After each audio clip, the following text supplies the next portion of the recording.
Kamusta na ho si Isabel? Masaya. Magkasintahan na sila ng lando ko eh. Sige ho, mauna na ho ako. Sige, Iha. Pasok ka muna. Hindi na. Baka padating na si tatay, baka may utos na naman yung matanda.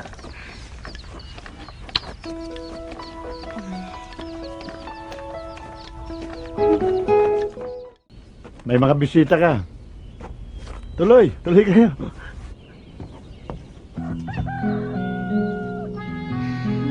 Isabel? Mukha ka ng modelo. Ang sexy-sexy mo. Lando?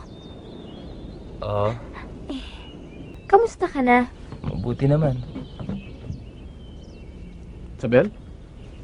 Aba, ikaw ba yan, Sabel? Tiyo Roman!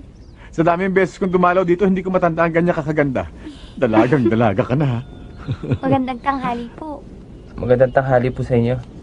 Tiyo Roman, pwede ho ba siyang umalis? Pwede ba kaming mamasyal sandali? O sige, basta't ikaw ang bahala dyan sa anak ko, ha? At hindi sana yan sa buhay baryo. Magpapaalam na rin po ako. Salamat ha. Itay, magkita na lang ho tayo mamaya. Sige.